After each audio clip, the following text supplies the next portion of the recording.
Welcome everyone to Enterprise.expert. Today's episode is QuickBooks Enterprise 2017 New Features. Today is October 19th, 12 p.m. Eastern. Today's content, we're going to quickly introduce Enterprise.expert, the concept and maybe other recommended events. We'll do a demonstration of about 10 major features of QuickBooks 2017. There's 12. Hopefully, we'll be able to get to all 12, but we'll do at least go through the 10 largest. Then we'll have a list of all the minor fixes and security updates. Those are always good to have, but there isn't a lot of demonstration to do there. It's just a list. And then we'll leave it open for Q&A, questions and answers. So I'm pretty sure that the webinar will go through the entire hour or so, right? It may be a little bit shorter. Anyway, Enterprise.expert, it's a community of experts in enterprise level technology. To access the website is Enterprise.expert, no www, no .com needed. And what we want you to do is want you to read the content that's there, maybe add some comments, contact me directly, and hopefully you also want to add some content. What Enterprise.expert strives to be is between the webinar, which you're watching live, the website or the blog, and the Facebook group. Just search Enterprise Expert in the Facebook group. It's a community where we sort of kind of help each other with enterprise level technologies. All right, so as I mentioned, my email is hector@garciacpa.com. And if you need to have any questions, you need to reach me, just email me at that number. Now, other recommended events is QB Power Hour. Some of you may already attend that. The next episode is going to be tomorrow, and the episode is about managing fixed assets in QuickBooks Accountant and Enterprise. So if that's something that interests you, join the webinar tomorrow. To register for that, just go to qbpowerhour.com. All right, so let's jump right into QuickBooks Enterprise 2017 new features. So it's about 12 features that are sort of major and worth mentioning. The number one feature that most QuickBooks Enterprise users really like this year is the enhanced multi-user workflow. If you already work with QuickBooks in a multi-user environment, you pretty much experience the historically, how much of a pain it is to, call everybody within the office and let them know that you're going to need multi-user QuickBooks, and then letting people again, that you can log back in as multi-user. So this whole single user, multi-user has always been a big issue for QuickBooks users that are working in a multi-user environment. So the major update that did this year was the enhanced multi-user workflow. So I'm going to show you through the slides because it's very difficult to do in a demonstration because I would have to set up a local area network here and test it live. So I'm just going to show you with the slides kind of how this works. So right now with QuickBooks 2017, if you need to work on single user, you can actually sort of request all the users to log out and save their work through a new window. So right now in QuickBooks Enterprise, when you switch from multi-user to single user, you're going to get a pop-up window that says, all right, you got Michael, Greg, Sanjay, and Richard. They're logged in right now. How much time would you like to give them to save their work? And if they don't do it within that time, QuickBooks will log them out automatically. And then that's when you choose that amount in the dropdown. So you can choose 5 minutes, for example. Then in the box right under it, it says estimate how long you will be. Basically, it's going to be a timer. So what the timer is going to do is it's going to show up on the user screen and let the user know that they can log back in. So this is what it looks like on the user screen. It's basically the little chat window that says, hey, you have this much time to log out, and you will have X amount of time to log back in. So it's all done through the QuickBooks Messenger chat application, and the admin now has more control over automatically forcing QuickBooks on people, and also forcing them to log out that when they're not doing it, via voice command or whatever. So that's a major enhancement on QuickBooks Enterprise 2017. The next enhancement is scheduled reports. Now, this one it happens to be, in my opinion, what I think is the biggest one: scheduled reports. So let me jump into QuickBooks so I can show you. Let me go ahead and switch into my QuickBooks here. So you should be able to see my QuickBooks now. So what scheduled reports is, it's a way to create a batch of multiple memorized reports, or maybe just one, in which QuickBooks automatically opens it up and emails it to you. So for example, let's say I'm going to create several memorized reports, and you have to do the memorized report first. That's a really key component. You have to memorize the report first. So we're going to go into reports, company financial, profit and loss standard. And let's say, for example, we were going to do, let's say, last month, last year, whatever it happens to be. Okay. And then we're going to go ahead and click on memorize. And then we'll give this one a name. Let's say we'll call it P&L monthly or something like that. And then I run the other report. Let's say I'm going to do, for example, a statement of cash flows. And then I come in here, do a statement of cash flows, and also memorize the report. And we'll call this one monthly as well. So now that I have my memorized reports, I'm going to now create a group and put them under a group so I can schedule them. So I'm going to go ahead and click on memorize reports on the reports menu and click on memorize report list. And I'm going to go ahead and click on memorize report in the bottom left and click on new group. That's a really important process. You have to create them, the memorized reports, and also group them. So we're going to call it scheduled monthly reports. Okay. And as of right now, we just created a group. Now I have to take the two reports that I created, the profit and loss and the statement of cash flow, and I have to right click on them and go to edit memorize report and click on this little checkbox that says save in the memorized report group, and I would put it in the group where it's supposed to be. So I'll hit OK, and then I'll go to the next one, right click, click on edit, and I'll also put that one where it is supposed to be. So now we have both of my memorized reports in that group. Now, once the group is created, if you wanted to add more reports to that group, we can go into, let's say, for example, a balance sheet, and then I can go to memorize on the balance sheet, and I can click on this little checkbox that says save and report group. That report group, it's already created for me, so I don't have to go back into that list and add it to the group. So once I have my all my memorized reports that I want to schedule, I simply go into reports, scheduled reports, schedule setup. So that's the new features. This is the new feature. Okay, what I showed you earlier is not a new feature; it's something that's already been there. Okay, but the schedule reports is a new feature. So I'm going to go into schedule reports, and then it says, well, before we schedule the reports, you have to set up your email. So if you already have Outlook installed and up and running, it won't ask you for this. If you don't have it, then you have to set up a webmail account. So for example, you can set up your Gmail account or your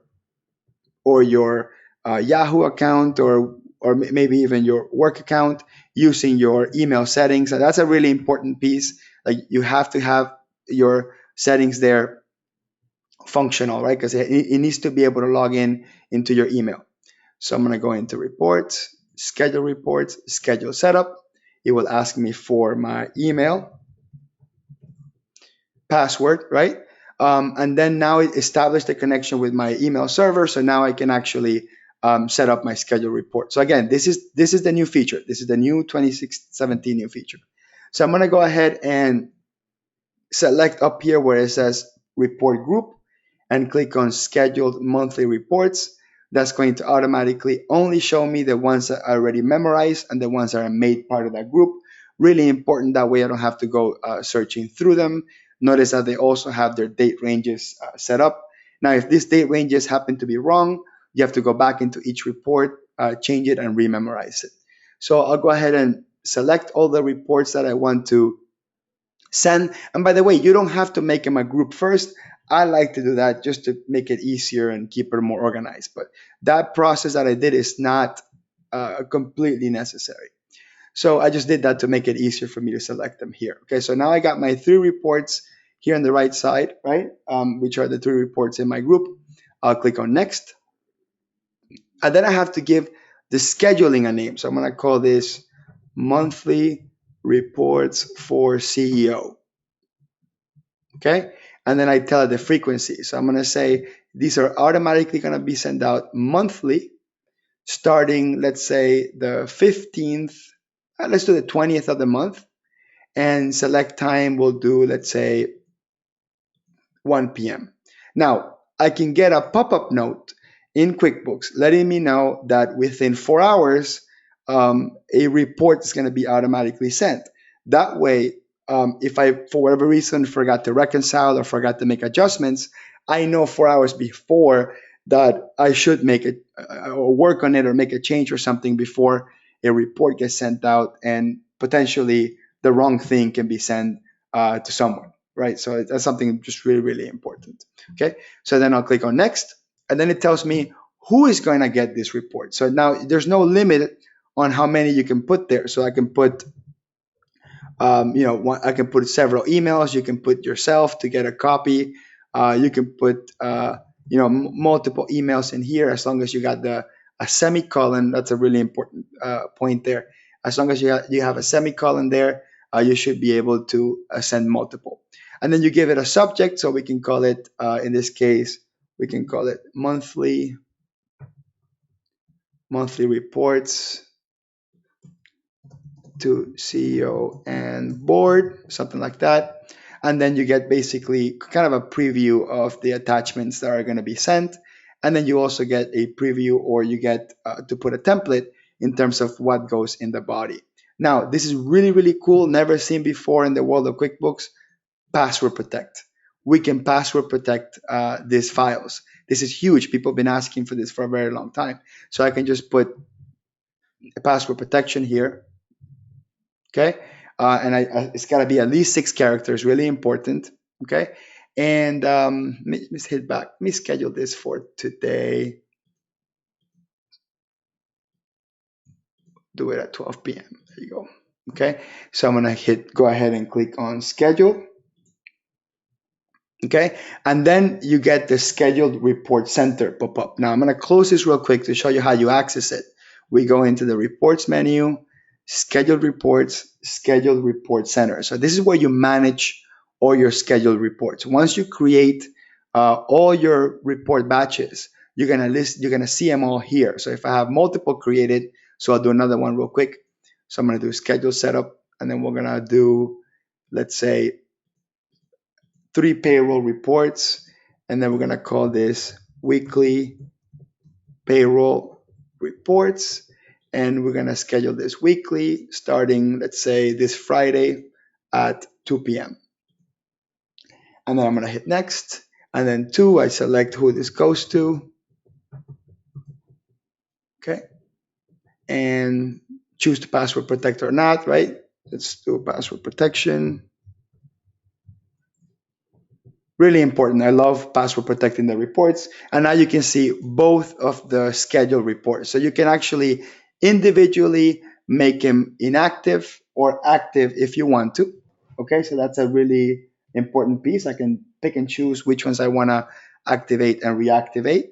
And here where it says action, I can click on that little drop down button there, and I can either delete the entire memorized report group batching, or I can just edit the schedule and then change the type of reports, the frequency. So everything can be changed. So that's really, really important. Okay, really, really important.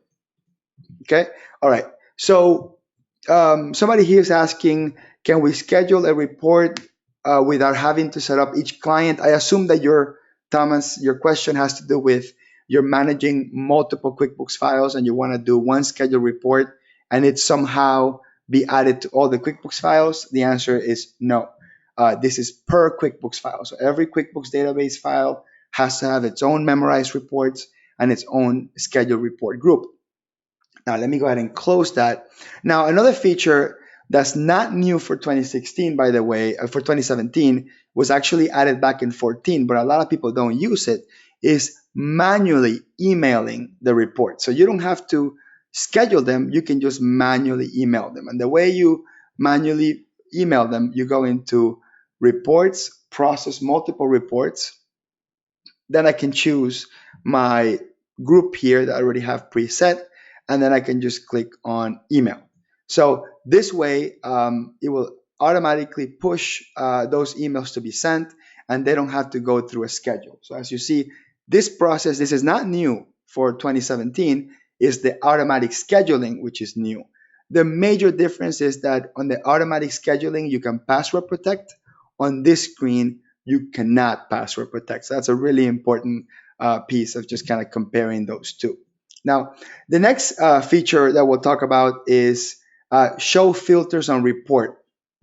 Okay, show filters on report is what I consider also to be another big feature, something that has been requested for a very long time. So you're going to see, I'm going to demo it in a second. It's really nice. And let me just set up the premise. Whenever we create custom reports and we don't put a specific title on it and we print it, sometimes we don't know what filters we use, or we don't have any sort of footnotes or any guidance in terms of what filters we use. Unless we go back into QuickBooks and look at the filters, it'll be very difficult to know. So let me show you what I mean by that. Let me go ahead and go back into QuickBooks. And let me go into a report. So I'm going to go to Reports, Company Financial, Profit and Loss Standard. And let's say, for example, I only wanted to show expenses, for example. So I only want to show expenses. So I'm going to go into Customize Report. I'm going to go into Filters. And then I'm going to change the account that's being filtered, not the default one, which is all income and expenses. I'm going to specifically specify a group of accounts or an account group. So I'm going to click on All Ordinary Expense Accounts. That means that I'm effectively applying a filter to this report. So I'm changing the nature of this report. This is no longer a profit and loss. This is just an expense report. So what most people should do, and this is my recommendation, is whenever you do something like this, you should go into Customize Report, header and footer, and change the name, give it a name, like, expenses only report or something like that. Why? Because when you print it, you want to know what you're looking at. But let's say, for example, I didn't do that. I didn't say what it was, and I left it in the default setting like P&L report. Now, one of the real nice things here in the top right, it says applied filters show. It's a little tiny link. It's hard to even notice that it's there, but if you actually click on that little button that says show, you will now get a line across the top of the report letting you know which are the active filters on that report. So you see there's an active filter there that says, or that is filtering the accounts. So if I actually click on that, it will open up the customize window and take me straight into that account, so I can change the filter sort of on the fly if I wanted to. Okay, so if I wanted to change the filters on the fly, I can do it really quick by clicking on the enable filter in the top and change them on the fly. So that's, I think the major benefit to this is to quickly show or change filters on the fly. The second benefit is printing the list of filters. So for example, if I go print this report, and I'm going to show you a preview real quick, you're going to see that page 1 would be a normal P&L report, right? Nothing changes. The report is identical to what you're expecting to see. But if you go to page 2, you see a list of filters that are being used. So you see that the account filter is being used, right? So if you're filtering with multiple classes or multiple customers or multiple names, something like that, that's going to show. Every single filter that you apply will show. So you can choose to print that or not print that, as long as you are showing or hiding it here in the top. So if I'm hiding it, like right now, it's not showing me the applied filters, and I go print, there's no second page. Okay, so no second page, is just a regular report. Nothing changed from that perspective. Only if I actually click on that show button and that filter, the applied filters showing up there, and then at that point, that will print as well. So that's actually a really, really nice a new feature.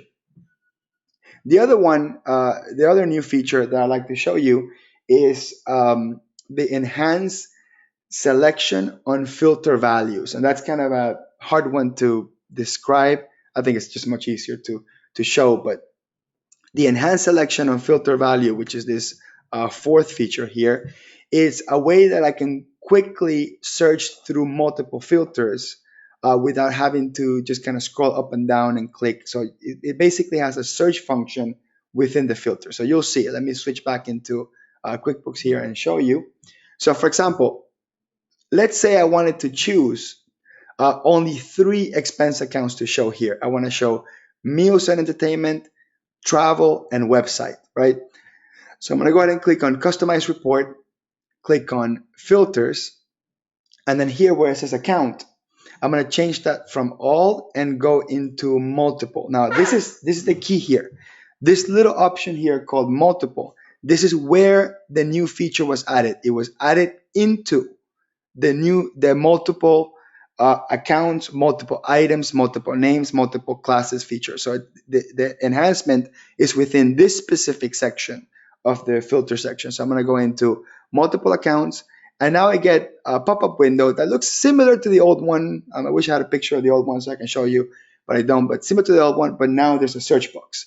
So I knew the 3 accounts that we're filtering, which were meals, travel, and website, I think. So I can technically just type meals or MEA, hit the checkbox, okay? That will select that one.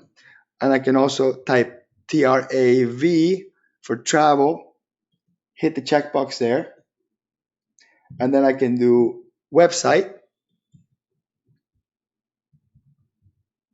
okay? Website, perfect. Hit that checkbox and then hit OK.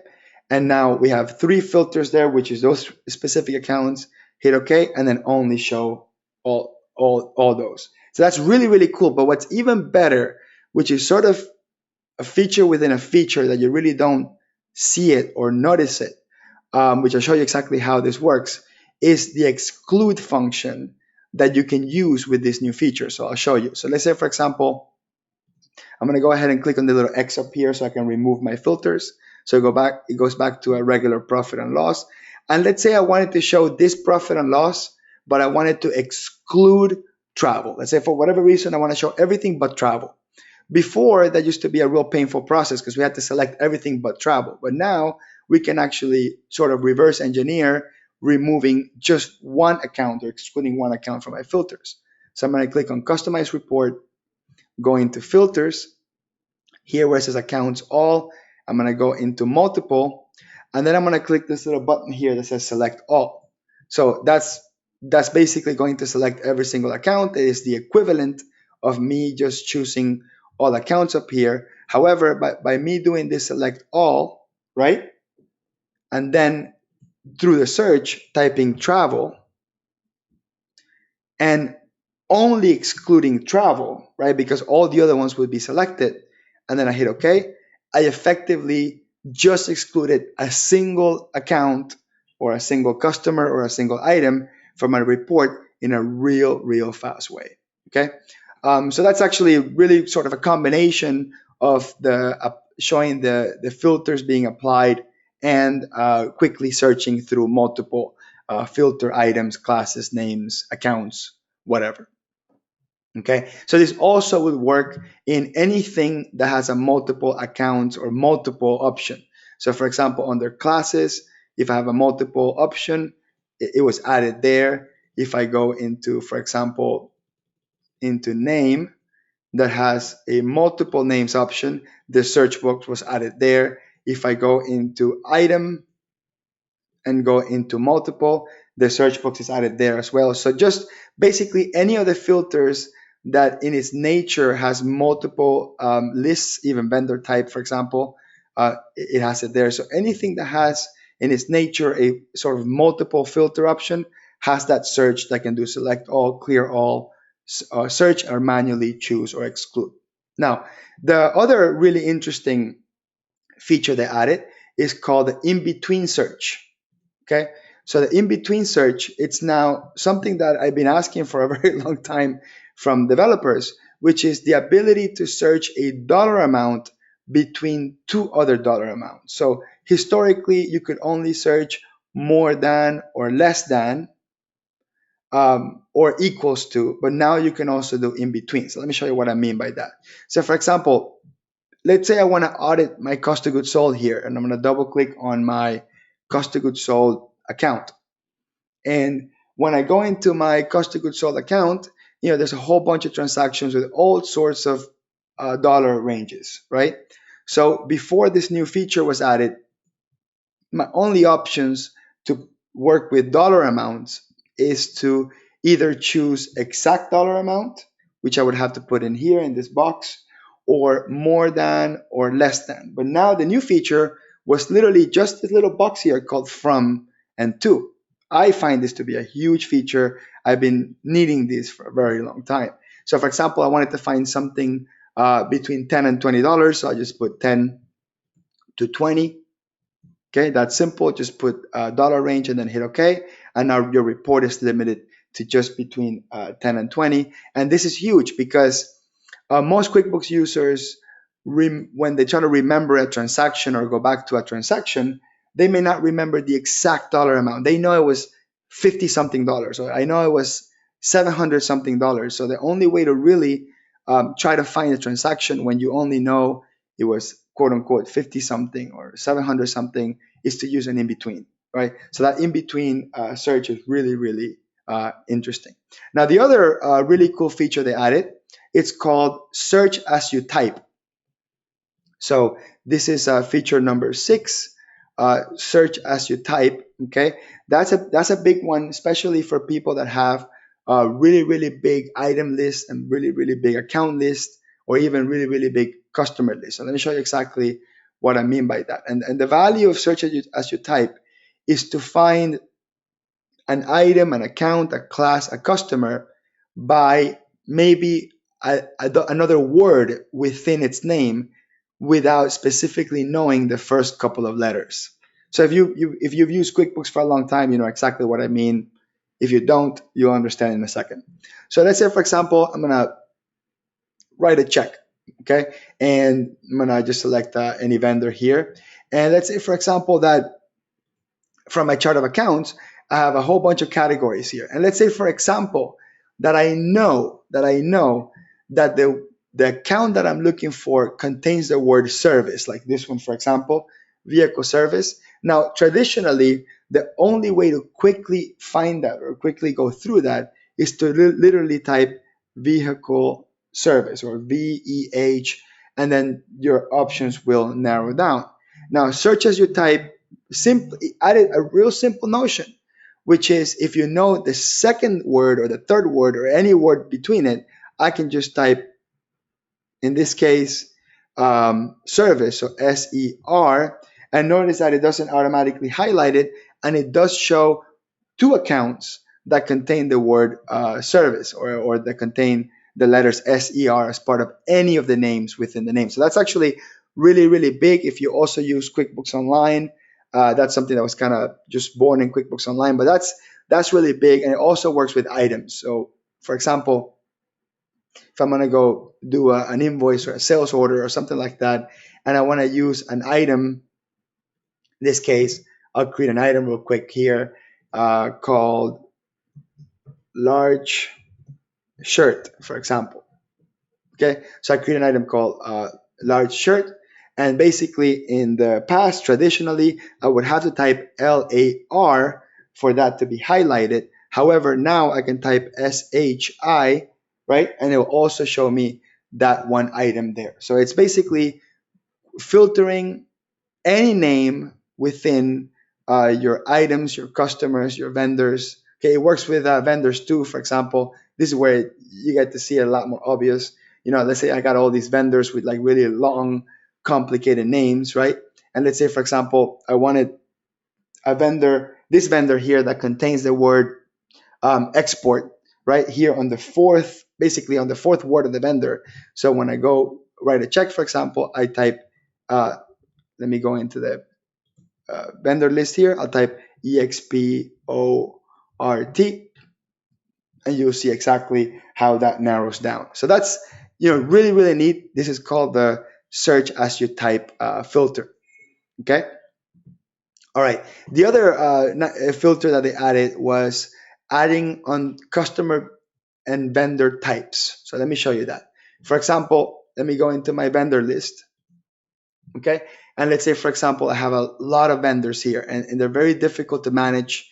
There's just so many vendors, very difficult to manage. So I'm going to start putting vendor types on them. So for example, I'll go into one of my vendors here, and then I'll go into account settings. Sorry, not account settings, additional info, and I'll call this one restaurant. Okay, so that's my vendor type. Vendor type is restaurant, and then I'll go to another one here, and also additional info and do restaurant. So what ends up happening is we have now given our vendors vendor types. The problem is that in this screen, it's just very difficult to narrow down vendors by their type. So this new feature they added, it's here under where it says active vendors. Just hit the drop down and click on custom filter, and now you have here where it says in, you can click vendor type, and now you can search or filter within a specific vendor type in my vendor list. So let's say, for example, I only wanted to see providers in which I buy inventory from, or I only want to see providers that are subcontractors, for example, or I only want to see providers that I buy materials from. Then I can use this vendor type and the filter of the vendor type in combination. So in this particular case, if I put restaurant, and I was nice, I don't even have to type the whole thing, and click go there, it's going to show me only the vendors that are marked as that vendor type. Now, one of the typical questions I have, especially when I'm demonstrating this, is as well, this looks great, but QuickBooks, if I have a lot of vendor types, it's going to take me forever for me to go in there and go double click on each vendor and give it a vendor type. Is there a fast way to assign vendor types in QuickBooks? And this is new, not new for 2017. This is new for 2011, I think, back in 2011. But this feature will now actually become really useful now that we have the filters in there. So I'm going to go into the list menu and click on add edit multiple list entries. Then I'm going to click under list. I'm going to click on vendors, and I have a huge vendor list there. And then I'm going to click under customize columns on the top right. And then I'm going to search vendor type on my available columns on the left. And I'm going to bring that over by clicking on add. And I'm also going to move it all the way up. So I'm just going to click move up, move up, move up. I move it all the way up to basically be the second one after vendor name. And then I'll hit OK. So what ends up happening is now it kind of works like a spreadsheet. I can go down the list and assign vendor types to these vendors ultra fast. See? So I can basically just go through the list here, do it ultra fast, right? I mean, it's still going to take some time because I have to actually sit there and go through all of my vendors and give them a vendor type. But as I assign these vendor types and then I'll click save changes, now all these vendors have vendor types, and when I go back into my vendor center, I can simply just add my vendor type column next to it so I can actually see my vendor types basically on the fly. So let me go ahead and just remove this filter here, and then I'm going to right click on this area here where all my vendors are, click on customize columns, and also add vendor type as part of what shows up in there. So I'm going to click on vendor type and then hit OK. So now see, all of a sudden, vendor type is actually part of my vendor list. So I can either just click on vendor type and sort them, so they will all be basically sorted by vendor type, or as I mentioned earlier, I can go to customize filter, go into search within vendor type and just type, for example, supplies or suppliers, and then hit OK. And it will only show me my suppliers vendor type. So I think in combination with features that were already there, having that filter there becomes just really powerful. Okay. All right. Um, Switch over to the list here. So that was search as you type, and we did vendor customer type, and now we're gonna do undeposited funds reminder. Now this is a very simple feature, but very powerful, I think, for a lot of people that tend to make a lot of mistakes with undeposited funds. So let me tell you exactly how that works. So I'm gonna go back into my QuickBooks homepage, okay? And traditionally, whenever you had a payment that you received and you happen to have an undeposited funds, which is that temporary account where QuickBooks puts payments in before they make it to the bank, there was really no way for the user to know and just be aware that there are pending deposits to be deposited into the bank. So what do I mean by that? When I click on receive payments, and I'll receive a payment from any customer here. So let me do here customer A, and I'll receive a payment, let's say for $500, and click save and close. The minute I receive a payment, I have something called undeposited funds, which now it basically highlights it. It adds a little tag in the top with a one, letting you know that there's one pending undeposited funds. Let me go ahead and receive a couple of more just to kind of show you what I mean by that. So let me receive one for 1200, and then I'm going to receive another one, let's say for 750. So now I got three undeposited funds that payments that I received. So now it's going to say three on it.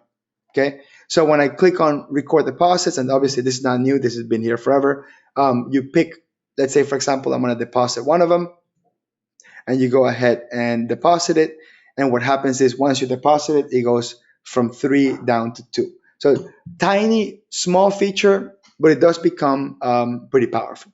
Now, the other sort of really small feature they added was whenever you print a deposit summary or a deposit slip, the company name shows up in the deposit slip. So let me just show you. Let me change the company name here to something so you know exactly what I'm talking about. So I'm going to go ahead and call this AAA Supplier Corp. All right, so that's my company name, AAA Supplier Corp, and hit OK.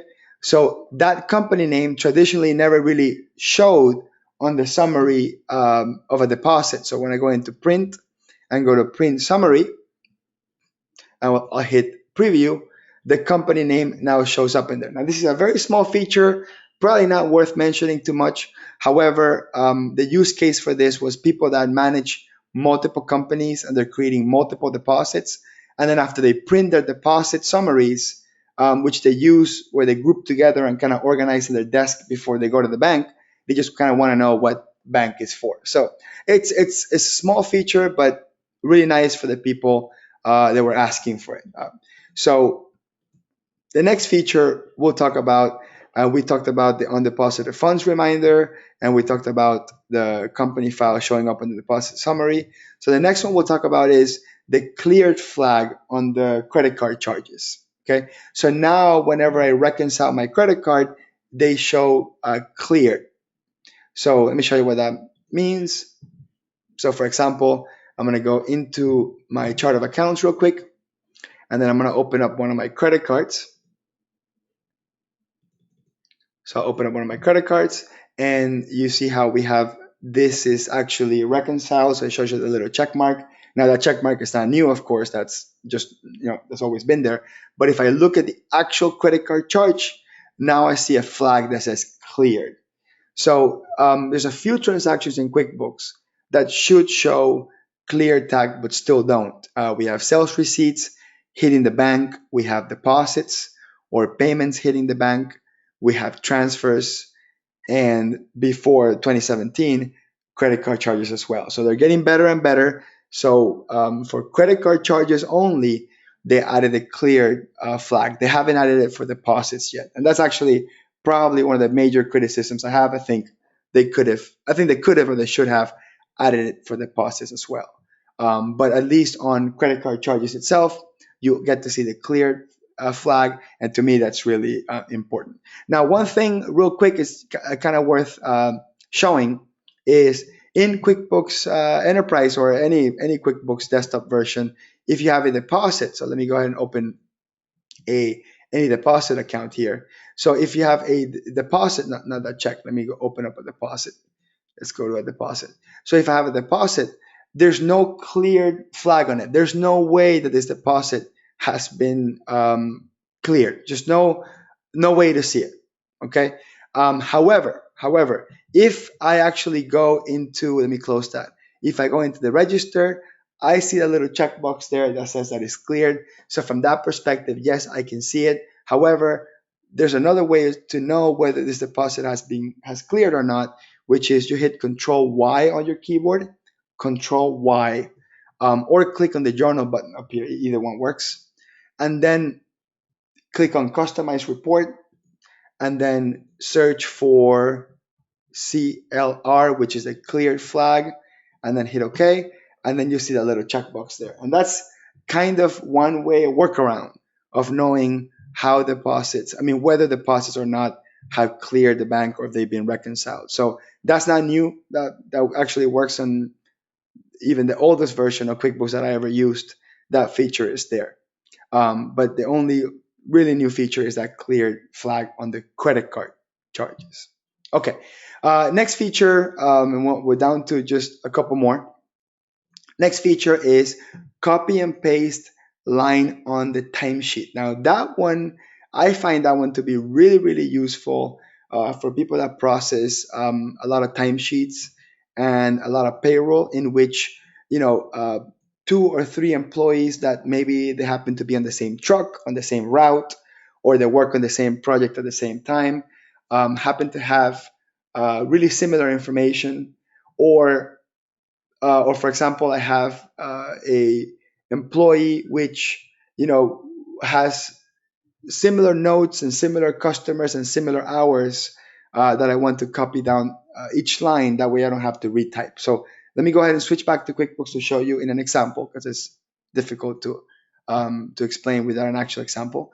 So let me go and create a timesheet. So I'm going to go into employees, enter time, use weekly timesheet, and then I'll select one of these vendors here as my employee. So it works for a vendor or employee. It really doesn't matter. So it works for either one. And then I'm going to go ahead and select a customer job or a project that we're working on. I'm going to select an item. Okay, so let's say, for example, we have a service item here called labor. So I'm just going to create that real quick. And let's say put some notes saying worked on roof. It's one of the examples. Let me just maximize that. And then let's say, for example, they worked 8 hours here, 9 hours here, 6 hours here, 4 hours here, etc., etc. And then I wanted to have that same line copied down on the bottom. So I can basically now right click and click copy line. So this is new, right? Copy line and paste line was added to invoices a couple years ago. I believe it's QuickBooks 2013 or 14, but in the timesheet, that's new.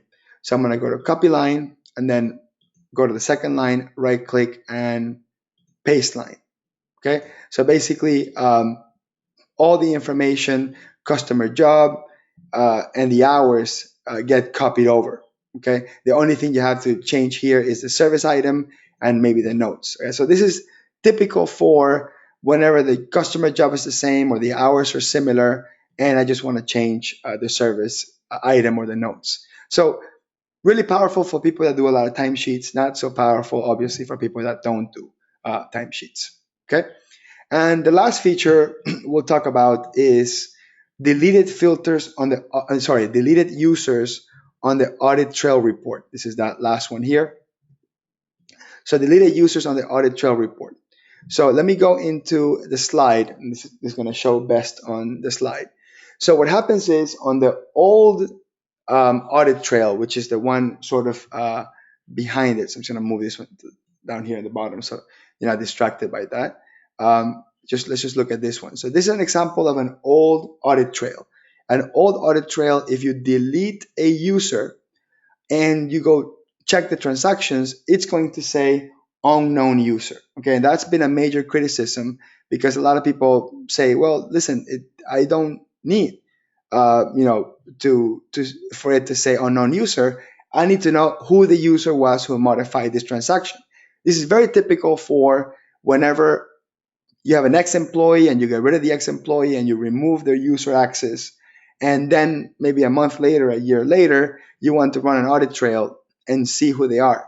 So now you will see how whenever a user has been deleted, it will still tell you the name of the user, and it will say in parentheses deleted user, or in brackets let you know that it's deleted, but it will still show every single time that user modified that transaction instead of it saying deleted user. So this is actually more of a fix than a new feature.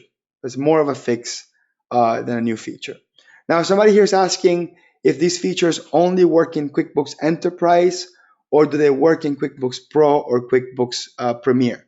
So the answer to that is these new features were across the board added to all desktop versions of QuickBooks. QuickBooks Premier, QuickBooks Pro, QuickBooks Accountant, and QuickBooks Enterprise. Now, there were some enterprise only fixes that they added, but it wasn't really new features. So every version of QuickBooks Desktop, the one you install on Windows, has been added into QuickBooks 2017, all versions, all these features.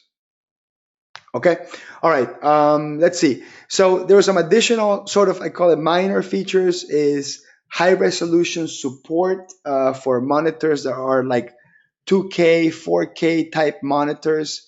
So let me show you. I just have a screenshot here. I actually don't have a monitor like this.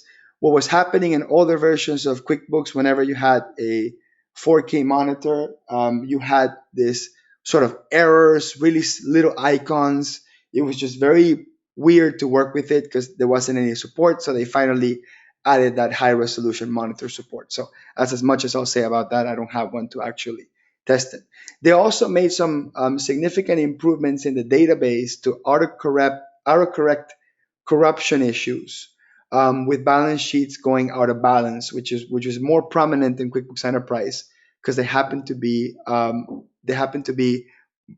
most of the time bigger files and more susceptible to corruption. They also added they fixed some issues with backing up in workstations when the files were residing on a server, so they fixed that problem. Some memorized transactions were showing blank because they were giving errors. They fixed that issue. And any sales taxes that were manually added into an accounts receivable transaction now show on the report correctly. So those are actually just minor features. Now, there's some behind the scene major security features that don't affect most people, but affect compliance and compatibility. Number one, ever since last year, QuickBooks 2016, you're forced to have a password. So you have to have a password in QuickBooks no matter what. And if you have any customer information added there, especially with credit card compliance, you're also going to be forced to change the password every 90 days. Now, that was kind of started in 2016 on a late release, and it's an official build of 2017. Now, with QuickBooks Desktop point of sale, so if you actually take credit cards with QuickBooks Desktop, you can have an EMV compatible reader, which are the chip card readers, and now QuickBooks Desktop is 100% compliance with EMV. This is obviously the boring stuff. I'm sorry about that. You have to upgrade to a newer version of Internet Explorer if you're still working on 11. So you have to make sure you're working on 12 or Microsoft Edge. By the way, if you have Windows 10, you don't have to worry about this. Windows 10 already came with a newer version of Internet Explorer. They fixed a couple of issues with multi-factor authentication whenever you need to reset your password or log into the Intuit account. And some of the other technical stuff, that's there on the list. I will email everybody the slides. So if you are logged in live, you're going to get all these slides. And then on inventory, there was a couple of errors when importing inventory items for inventorying inventory items from Excel. Errors with long descriptions on inventory evaluation reports and StatLux reports. They fixed that. Limited users cannot even go to the company general preferences. something else that they fixed. They also fixed a problem with copy and pasting serial numbers. So these are all little things that maybe, if you're not using them, you haven't experienced them, but it's still kind of worth mentioning. Um, okay, I think we covered everything and we did it perfectly in time. Let me go through the questions to see which ones I can answer. So question by Bill: did they fix the high resolution support on QuickBooks 2016? The answer, as far as I know, is no. However, a future release may have that. I don't find that completely unfeasible, unfathomable, but as of now, only 2017 has high resolution support. Now, Lori is asking if a deleted user was deleted on an old QuickBooks file, let's say a QuickBooks 2014 file, and I upgrade it to 2017, will it actually show the deleted user? You know what? That's a great question. I have not tested it, so I can't answer yes or no on that. I'm gonna guess that the answer is yes, because that's probably the only possible functional reason for doing this. But I can't tell you for sure if the user was deleted before you upgraded, if that will show. For sure, if you delete the user after you upgrade, that that will show for sure, but I'm not 100% sure if that will work.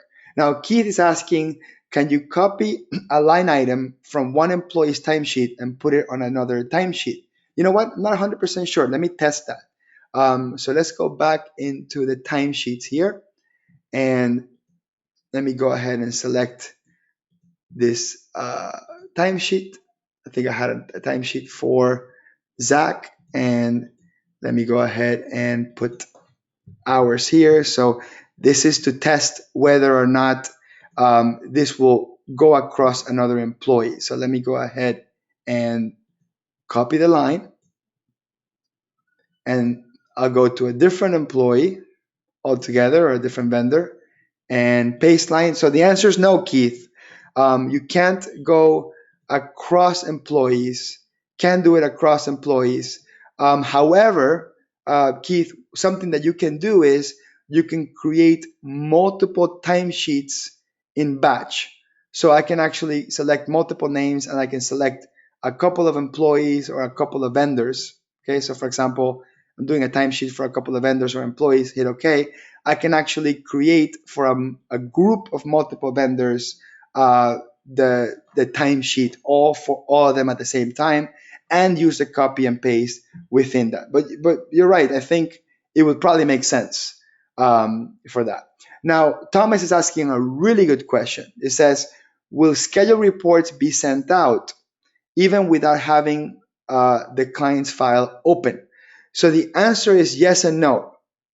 If you have a QuickBooks file open right now, and the scheduled reports was supposed to open a different QuickBooks file and send the emails out, it will not work.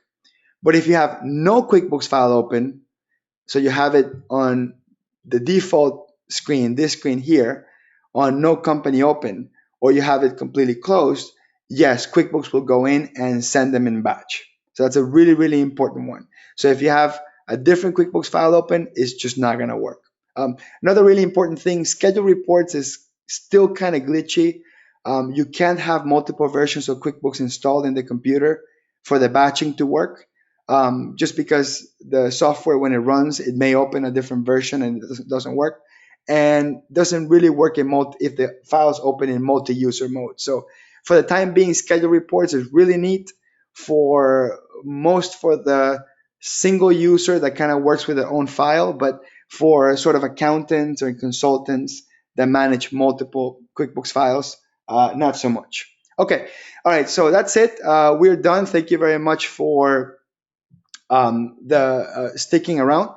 The next episode is going to be in a month, third Wednesday of November, November 16th, and it will be QuickBooks Enterprise reporting tips and tricks. I think that through January 18th will probably be the last QuickBooks Enterprise topics, and then we'll switch over to other topics altogether. But so we're going to finish and continue showcasing QuickBooks Enterprise. Anyway, go to the website, enterprise.expert.